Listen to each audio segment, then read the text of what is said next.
परंतु तुम्हें आभास होना चाहिए इन परिस्थितियों का। केवल उन्हें जगाना नहीं, उन्हें नियंत्रित भी करना होगा तुम्हें। उन सब के लिए मैं तैयार हूँ। मुझे सिर्फ मेरा बदला चाहिए। तुम्हारी उत्सुकता को मैं समझ सकता हूँ, परंतु ज्ञात रहे उन्हें जगाने पे इसका आभास रैम्पेज के देवता को भी होगा। पर वो खुद तो यहाँ नहीं आ सकता ना। हाँ, परंतु कोबरा तो है। कोबरा, और उसका तो होना जरूरी भी है, क्योंकि ये कहानी उसके अंत से ही पूरी होगी। क्या अर्थ है तुम्हारा? अगर कोबरा इसमें शामिल हुआ तो समस्याएं और बढ़ेंगी। जानता हूँ, परंतु उसके शामिल हुए बिना ये जंग अधूरी ही रहेगी। तब तो तुम्हें ज्ञात होना चाहिए कि तुम्हारा अर्थ अनर्थ की ओर है। पता है, परंतु माफ करना साधु, क्योंकि अब इसका कोई भी अर्थ हो, ये जंग व्यर्थ नहीं जाएगा। तो फिर ठीक है। इस अंत का कुछ इस प्रकार शुरुआत होता है कि उस अनंत शक्ति को जगाने के लिए मनुष्य का बलिदान होता है। तो फिर ठीक है, तुम यज्ञ की तैयारी करो साधु। मनुष्य को बलि के लिए तैयार मैं करूंगा।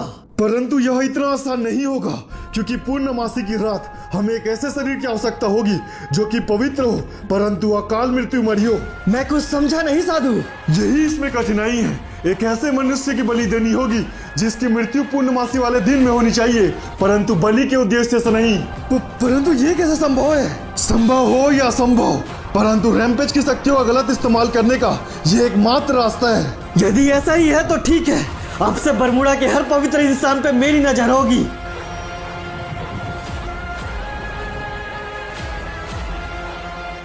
ये क्या वचन दे दिया साधु आपने? रैम्पेज के नियमों के खिलाफ जाना हमारे वचनबद्ध के खिलाफ है। नियमों का ज्ञात हमें तुमसे कहीं बेहतर है। हमें सिखाने का प्रयत्न ना करो, केवल हमारे आज्ञाओं का पालन करो। अवश्य साधु, हमें क्षमा कीजिए। कोई बात नहीं, परंतु ये मत सोचो कि हम केवल ये उसके लिए कर रहे हैं। वो तो केवल हमारे लिए कार्ड है, असली मकसद उसके उस पार है। और ध्यान रहे, चाहे कुछ भी हो जाए, हमें हमारा मकसद नहीं भूलना है। हाँ, हमें याद है, हम आपके साथ हैं साधु। हम आपके हम आपके साथ देंगे। तो फिर ठीक है, अब वक्त है अवतार ग्रहण करने का, जिसके लिए तुम्हें चुना गया है। गोरा गोरा गोरा नेरा दीना बानी तंतो हम नीना दीना नीगा ये ना बनता। स्वागत है आपका इस नए शरीर में, और हम क्षमा चाहेंगे कि आपको इतना इंतजार करना पड़ा। इस वक्त कुछ स्पष्ट नहीं है, किंतु प्रतिशोध में डूबा वो मनुष्य यदि किसी पवित्र इंसान की बलि देने को तैयार हो जाए तो फिर राह आसान होगी।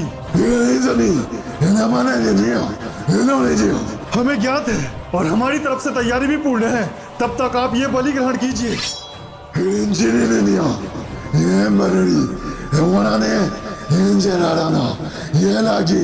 अवश्य, आप जैसा चाहते हैं वैसा ही होगा।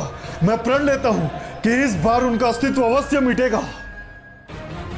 तो इस बार राह होगी बहुत ज्यादा कठिन, क्योंकि वो वापस आया ही है ताकि कोबरा से ले उसका सब कुछ छीन। लेकिन ये कहानी जितना दिख रही है उससे और भी कहीं ज्यादा भयंकर है, क्योंकि इसमें सिर्फ दर्द और प्रतिशोध नहीं, किसी का अहंकार है। और साथ ही बहुत लंबे समय के बाद स्टोरी में आप लोग के लिए गिव अवे, तो कमेंट करके अपना यूआईडी अटैच करना बिल्कुल मत भूलना। उठ जाओ माँ, तुम्हारे खाने और दवाई का टाइम हो गया। बस कर बेटा। और कब तक अपनी बूढ़ी माँ को इन दवाइयों में जिंदा रखेगा? जब तक मैं जिंदा हूँ। और बचपन में आपने तो कभी नहीं कहा ना कि क्यों मैं अकेले इस भोंदू को पालूं। आपने मुझे पाला ना, तो मेरी बारी है। अच्छा, पता नहीं मैंने ऐसे कौन से कर्म किए हैं जो तेरे जैसा बेटा मिला है। वो सब बातों को छोड़ो माँ, आज का आपका ये सब दवाई बाकी है। ठीक है, जल्दी से नाश्ता करो, दवाई खाओ। मैं बल्लू भैया के यहाँ काम करके आता हूँ, उसके बाद कॉलेज जाऊंगा। हाँ ठीक है। अरे संभाल के। हाँ माँ। अरे ये तो थोड़े जल गए, पर तुझे तो खाना ही पड़ेगा माँ। अबे देख कन्हैया, ये बहुत कीमती पौधा है, पर इसमें कुछ कीड़े बैठ गए हैं, ठीक से साफ कर दे। ठीक है बल्लू भैया, आप फिक्र मत कीजिए, मैं सारे कीड़े निकाल दूंगा। हाँ ठीक है, पर थोड़ा आराम से। जी बल्लू भैया। तो इस तरह एक मासूम सी जान दिन रात मेहनत करता है, उसकी उसी मेहनत की कमाई से उसका घर चलता है। लेकिन बुरे वक्त की यही बात तो बुरी है, धीमे आंच में भी आग बहुत जोर से जलता है। ना जाने आखिर ये भयानक सपने क्यों आ रहे हैं? कहीं कोई अनर्थ तो नहीं होने वाला? कोबरा, क्या आप मुझे सुन सकते हैं? हमेशा, क्योंकि यही तो प्रण है। जब तुम बुलाओगे आऊंगा, तुम्हारे समस्याओं का समाधान साथ लाऊंगा। तब तो आपने देखा ही होगा कोबरा, वो सपने जो मुझे कल शाम से आ रहे हैं। हाँ जीब है, पर सपने ही तो हैं, कुछ और नहीं। और सपनों पे तो मेरा जोर नहीं। तो अब तुम्हारी राधिका आ रही है, तुम उससे मिलो, बाकी मैं देख लूंगा। अच्छा ठीक है कोबरा। ओ हीरो, किससे बात कर रहे हो? मुझे तो भूल ही जाते हो। अरे नहीं राधिका, ऐसा तो बिल्कुल भी नहीं है। मैं तो यहाँ तुम्हारा इंतजार कर रहा था। हाँ हाँ, ज्यादा झूठ बोलने की जरूरत नहीं है, लेकिन अपना वादा निभाओ। चलो मुझे बाहर घुमाओ। आज ही बाहर जाना जरूरी है क्या? तुमने वादा किया था। अच्छा ठीक है चलो। हाँ चलो, लेकिन हाँ तुम अकेले चलोगे। क्या मतलब? तुम समझ रहे हो ना मैं क्या बोल रही हूँ? आज के लिए कोबरा को अकेले छोड़ दो ना। पर ये कैसे हो सकता है? कोबरा, अगर आप मुझे सुन रहे हो तो प्लीज ऐसा करिए ना। हाँ बिल्कुल, तुम इसे लेकर जाओ। बहुत कठिनाइयों में रहता है, तुम इसे थोड़ा सुख से मिलाओ। पर कोबरा? पर कुछ नहीं, अब तुम चुपचाप चलो। सच में जाऊँ कोबरा? हाँ जाओ, बुरे पल से बाहर निकलो और कुछ अच्छे पल बिताओ। तो तुम कहते हो तो ठीक है, चलो राधिका। हाँ ये हुई ना बात। इस अच्छे के बीच में भी कुछ बुरा था, क्योंकि मासूमियत शैतानों के बीच घिरा था। पकड़ पकड़ साले को, बचकर जाएगा कहाँ? देख देख कैसे भग रहा है साला भिखारी, आज तो बचेगा नहीं साला। नहीं भैया, हमें जाने दीजिए, आखिर हमारी गलती क्या है? एक बार रुक जा साले, बताते हैं तुझे तेरी गलती। छोड़ेंगे नहीं साले को, पकड़ पकड़। आखिर ये सब चल क्या रहा है इतने लोग एक अकेले लड़के के पीछे? हाँ अजीब तो है, पर क्या पता वो कोई चोर उचक्का हो, कुछ चोरी करके भाग रहा हो तो। पर वो चेहरे से तो शरीफ और मासूम लग रहा था, हमें उसकी मदद करनी चाहिए। अरे नहीं आलोक, अपनी प्रॉमिस पूरी करो ना, हर किसी का ठेका नहीं ले रखा है आपने। पर अगर उसे वाकई में हमारी जरूरत हुई तो? उससे ज्यादा मुझे है, आप चुपचाप चलो मेरे साथ, आपको मेरी कसम। अच्छा ठीक है, पर इस तरह कसम मत दिया करो। प्लीज मुझे जाने दीजिए, दोबारा आप लोगों को नजर भी नहीं आऊंगा, प्लीज मुझे जाने दीजिए प्लीज। अरे वाह, मजा आ गया। मुझे जाने दीजिए, मुझे जाने दीजिए। देख रहे हो तू सर भाई, कैसे कुत्ता बना पड़ा है साला। मैं तो कहता हूँ मर रहा है, साले को और ही मार देते हैं। नहीं भैया, मुझे जाने दीजिए, मुझे जाने दीजिए। चल ठीक है, अब भी जाने दे दूंगा मैं तुझे। बोल पापा जाने दो मुझे। पर मैं ऐसा क्यों कहूँ भैया? मेरे पापा इस दुनिया में नहीं रहे। बोल, वरना तू भी इस दुनिया में नहीं रहेगा। नहीं, मैं किसी हाल में नहीं कहूँगा, मेरे पापा मेरे लिए बहुत जरूरी है। तो तुषार भाई देखिए सेजल आई है, मुझसे ही मिलने आई होगी। आओ सेजल, क्या बात है? आखिर तुम ये सब क्या कर रहे हो तुषार? क्या मतलब? मैंने सुना कि आखिर तुमने क्या किया उस लड़के के साथ, तुम समझते क्या हो खुद को? पर सेजल आखिर तुम्हें इस 2 कौड़ी के लड़के से क्या लेना देना? हम तो बस मजे ले रहे हैं। मजे ले रहे हो? तुम्हारा ये मजा किसी के लिए सजा बन सकता है। तुम्हारे साथ कोई ऐसा करेगा तो कैसा लगेगा? अभी कभी रिवाइव करो उसे। अबे ओए, जा कर दे उसे रिवाइव। अच्छा ठीक है भाई, अभी करता हूँ। धन्यवाद मैडम, आपने मेरी बहुत मदद कर दी। नहीं, इसकी कोई जरूरत नहीं है, तुम जाकर मेरी गाड़ी में बैठो। मैं? हाँ तुम जाकर बैठो। ये क्या तमाशा है सेजल? तुम तो चुप ही रहो और तुम जाकर बैठो। अच्छा ठीक है। सेजल तुझे आइडिया भी है, तू ये सब क्या कर रही है? तुम्हें जरा भी अंदाजा है कि तुमने उससे क्या किया? गरीब का ऐसे मजाक मत उड़ाओ, अगर उसकी हाय लग गई ना तो कहीं के लिए रहोगे तुम। पर सेजल सुनो तो सही। तुम आराम से बैठो, मैं तुम्हें तुम्हारे घर छोड़ देती हूँ। देख रहे हो तुषार भाई, उस भिखारी के चलते भाभी ने थोड़ी भी इज्जत नहीं की आपकी। मेरी ये इंसल्ट उस भिखारी और सेजल दोनों को ही भारी पड़ेगा। अब देख मैं क्या करता हूँ। अब वो क्या करता है इससे तो उसी को फर्क पड़ता है, क्योंकि इंसानियत का तो यही गुण होता है कि वो सब कुछ अच्छा करता है। मैं आपको जानता तो नहीं, लेकिन आपका बहुत बहुत शुक्रिया। हाँ कोई बात नहीं, वैसे मैं भी तुम्हें नहीं जानती, लेकिन तुमसे मिलके अच्छा लगा। बहुत साफ दिल मालूम पड़ते हो। धन्यवाद मैडम इतना समझने के लिए। अगर मैं आपके कोई काम आ सकूं तो जरूर बताइएगा। हाँ ठीक है, अब तुम अपने घर जाओ, कल कॉलेज में मुलाकात करते हैं। और हाँ, तुम्हें डरने की कोई जरूरत नहीं है, कॉलेज बिल्कुल आना। ठीक है मैडम। देख रहे हो भाई, साला एड़ा कैसे पेड़ा खाने की कोशिश कर रहा है। करने दे, क्योंकि अब इस कमीने का बंदोबस्त तो मैं करवाऊंगा राहुल भैया से कह के।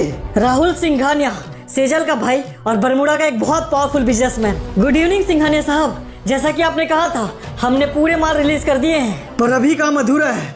जब तक स्टॉक पॉर्गेटरी नहीं पहुंच जाता काम पूरा नहीं हुआ। पर सर, पॉर्गेटरी ट्रांसपोर्टिंग हमारे कंट्रोल से बाहर है। तो जिनके कंट्रोल में है उनके मुंह पे पैसा मारो और सारा माल पॉर्गेटरी से बाहर निकालो। भाई वो अपने कॉलेज वाले छोरे लोग आए हैं। क्या काम है उन लोग को? भाई वो कह रहे हैं कि आपसे कुछ जरूरी बात करनी है सेजल दीदी के बारे में। सेजल तुम लोग यही रुको। नमस्ते भैया। बाहर में गया तुम्हारा नमस्ते, बात क्या है ये बताओ। वो दरअसल राहुल भैया, आपकी बहन एक गरीब गंवार से मिलने लगी है आजकल। पता है ना क्या बोल रहा है साले, अगर तेरी बात गलत हुई तो तेरे धड़ में सर नहीं होगा। मुझे मरने का शौक नहीं है भैया, मैं एकदम सच कह रहा हूँ, चाहो तो इससे पूछ लो। किसी से पूछने की जरूरत नहीं है, मुझे भरोसा है तुझ पे, बस ध्यान रहे ये भरोसा टूटना नहीं चाहिए। हाँ भैया, मैं ध्यान रखूंगा। सेजल रुक। क्या बात है भैया, और ये लोग यहाँ क्या कर रहे हैं? तेरे कारनामे सुना रहे हैं जो गुल तू अपने कॉलेज में खिला रही है। गुल खिला रही हो? तो देखो मुझे नहीं पता कि इन लोगों ने आपको क्या बताया, पर जो भी इन्होंने कहा वो सब बकवास है भैया। नहीं भैया, हम एकदम सच कह रहे हैं। देख सेजल, इस मुकाम को पाने में बहुत मेहनत लगी है। एक गरीब भिखारी के लिए सब बर्बाद नहीं करने दूंगा मैं तुझे। तब तो आप भी कान खोल के सुन लीजिए भैया, मेरे मामले में इंटरफेयर करने की आपको कोई जरूरत नहीं है। भाई है, भाई बन के रहिए, बाप बनने की कोशिश मत कीजिए। सेजल, देख लिया ना भाई आपने, ये सब कुछ सेजल उस गरीब भिखारी की वजह से कर रही है। मुझे तो लगता है उस भिखारी ने कोई जादू किया है। हाँ समझ रहा हूँ, और अब बहुत हो गया इस सेजल का नखरे। अब उस भिखारी को मुझसे कोई नहीं बचा सकता। एक तरफ राहुल का गुस्सा चरम सीमा पर था, तो दूसरी तरफ सेजल पहली बार अपने दिल की सुन रही थी। कन्हैया, बेटा देख जरा कोई आया है बाहर। अरे मैडम आप यहाँ क्या कर रही हैं? बस कॉलेज ही जा रही थी, सोचा तुम्हें साथ लेते चलूं। नहीं मैडम आप जाइए, मैं तो पैदल भी आ जाऊंगा। वो तुम्हारी माँ है? हाँ मैडम, पर उनकी थोड़ी तबीयत खराब चल रही है। अच्छा, पर ऐसा क्या हुआ इन्हें? पता नहीं मैडम, डॉक्टर कहते हैं कि इन्हें कोई ऐसी बीमारी है जिसका कोई इलाज नहीं है, वो बस दवाई लिख कर देते हैं। अच्छा, तो तुम आंटी को कहीं बाहर क्यों लेके जाते, किसी बड़े हॉस्पिटल में? अभी मेरे पास उतने पैसे नहीं है ना मैडम, एक बार बड़ा आदमी बन जाऊं फिर माँ का अच्छे से इलाज करवा दूंगा। सोच तो अच्छी है तुम्हारी, पर इसमें समय बहुत लगेगा। अगर मैं कुछ काम आ सकूं तो बताना। आज पहली बार किसी का हम लोग इतना इंतजार कर रहे हैं भाई। हाँ बस थोड़ा और इंतजार कर ले, आता ही होगा कुत्ते का पिल्ला। ले आ गया। हाँ भाई आ तो गया, अब मजा आएगा। क्यों बे दो कौड़ी के आदमी, इतने बड़े गाड़ी में बैठने में मजा आया ना? अपनी जुबान संभाल के बात करना तो सर, अगर इससे बदतमीजी की ना तो तुम्हारी खैर नहीं। ओहो, उसे मैंने बोला तो तुझे बड़ी मिर्ची लगी। भैया के दम पे इतना मत कूद तो सर, क्योंकि तू जानता है अगर मैंने पापा को शिकायत की ना तो भैया की एक नहीं चलेगी। ओह, मैं तो डर गया, पर लगता है तूने सुना नहीं। किस बारे में? अपने गार्ड से पूछ। नमस्ते मैडम, वो दरअसल बड़े मालिक की तबीयत बहुत ज्यादा खराब है, उन्होंने तुरंत आपको घर पे बुलाया है। पर पापा तो पोर्गेटरी में थे ना? हाँ मैडम, पर वो अचानक तबीयत खराब होने की वजह से वो भी घर पर ही है। ऐसा है तो ठीक है, मैं हूँ कराती हूँ, लेकिन तब तक तुम इस लड़के का ध्यान रखना। ठीक है मैडम, मैं देख लूंगा। और हम भी तो है ना सेजल, इस लड़के का ध्यान रखने के लिए। देख तो सर, मैं तुझसे प्यार से कह रही हूँ, प्लीज उससे दूर रहना। और कन्हैया, मैं थोड़ी देर में आती हूँ। पर मैडम मैं तो बताना ही भूल गया था कि साहब ने मुझे भी घर पे वापस बुलाया है। कन्हैया बस मुझे थोड़ा टाइम लगेगा, तुम यही रहना, और अगर तुम्हें किसी ने परेशान किया तो उसे वापस आकर मैं देख लूंगी। कोई बात नहीं मैडम, आप जाइए। हाँ ठीक है, तुम चलो जल्दी। जी मैडम चलिए। सेजल को थोड़ा सख्त तो है, पर वो अपने पापा के लिए मजबूर है, और मंजिल अभी बहुत दूर है। हाँ तो बे भिखारी, अब तू बता, अब कौन बचाएगा तुझे? देखिए भैया, मैं कोई बवाल नहीं चाहता। अगर आप चाहते हैं कि मैं कॉलेज ना आऊँ तो आज के बाद नहीं आऊँगा। आएगा तो तब ना बे, जब वो तुझे यहाँ आने के लिए जिंदा छोड़ेंगे। और यकीन मान साले, मेरे हाथ से आज तक कोई जिंदा बचा भी नहीं। देखिए भैया, मैंने कुछ गलत नहीं किया है, मेरी कोई गलती नहीं है, प्लीज मुझे जाने दीजिए। तेरी गलती है या नहीं, इस बात की अब कोई वैल्यू नहीं है। पर भैया, जब मैंने कोई गलती ही नहीं की तो आपके लोगों ने मुझ पर ये बंदूक क्यों लगा रखा है? ये तेरी वजह से नहीं, मेरी बहन की वजह से है, क्योंकि उसकी आंखों में मैंने प्यार देख लिया तेरे लिए, और प्यार बहुत बुरी चीज होती है। पर भाई, आपने इसे यही क्यों मार दिया? कॉलेज में बवाल हो गया तो? डर मत, कुछ नहीं होगा। चौबे, ठिकाने लगा देना साले की बॉडी को। बिल्कुल भाई, वो सब हम देख लेंगे। कहिए चौबे भाई, कहाँ ले जाना है साले की बॉडी को? ले जाना कहीं नहीं है, बस एक जगह छोड़ना है। पता मैं भेजता हूँ तुम लोग को। तो अब चौबे जिस पते की बात कर रहा है, ये इस कहानी का वही अंधेरा भाग है जिसमें छुपा आग है। जब से साले को गोली लगा है, मौसम बिगड़ ही रहा है।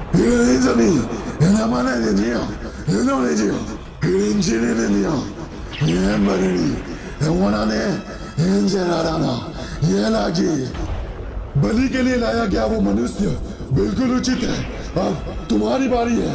अवश्य साधु, मैं अपने वचनों को पूरा करूंगा। कोबरा को यहाँ आने से रोकना मेरी जिम्मेदारी। तो फिर ठीक है, तू अपना कार्य पूर्ण कर, यज्ञ पूर्ण होते ही तुझे तेरी सारी शक्तियाँ मिल जाएंगी। और एक बात का ध्यान रखना, सिर्फ कोबरा को रोकना नहीं, कुछ निर्दोष लोगों की मृत्यु की भी आवश्यकता होगी। लाशें तो आज बिछड़ी ही है, आप बस यज्ञ पूर्ण कीजिए। तुम लोग उतारो उसे बाहर। ठीक है सर। अरे बाप रे, भैया कितना महंगा लगा रहे हो, थोड़ा तो कम करो। अरे ये क्या, ये लोग कौन है? अरे ये क्या भाई, इनके हाथ में तो बंदूक से। एक मिनट, तुम लोग हो कौन और ये बंदूक लेके बाजार में क्यों आ रहे हो? तुम्हारे सारे सवालों का जवाब दूंगा, जब एक एक करके तुम सबको मार दूंगा। मार डालो सालों को। मार डालो इन सबको, इनमें से कोई भी जिंदा नहीं बचना चाहिए। नहीं, ये कैसे आवाजें? सिर्फ आवाजें नहीं, इस वक्त कहीं नरसंहार हो रहा है आलोक। पर कहाँ और अचानक ये सब कैसे? क्यों, कहाँ, कैसे? इन सवालों का इस वक्त तो मेरे पास भी जवाब नहीं है आलोक। बस उन्हें रोकना जरूरी है। और मुझे नहीं लगता कि ये सिर्फ कोई नरसंहार है, इसके पीछे जरूर कोई और कहानी जुड़ी है। कोबरा का शक सही है कि पूरा मामला यही नहीं है, लेकिन नरसंहार को रोकना भी तो उसकी जिम्मेदारी ही है। बस बहुत हो गया, रुक जाओ। मुझे पता है कि ये सब तुम मेरे लिए ही कर रहे हो। बहुत हद तक सही पहचाना है कोबरा, लेकिन तुझे अंदाजा भी नहीं कि इस बार तो कितनी बड़ी मुसीबत में है। इस जैसी मुसीबतें तो आती जाती रहती है, पूछ के देख ले इतिहास से, वो भी कोबरा को बाप ही कहती है। तुझमें इतना कॉन्फिडेंस इसलिए है ना कोबरा, क्योंकि इन गोलियों से मरेगा नहीं तू, लेकिन उनकी सोच, उन्हें कौन बचाएगा? उन पे गोलियां चलाओ। घबराओ नहीं, तुम्हें दौड़ने की जरूरत नहीं है, अब कुछ नहीं होगा तुम्हें।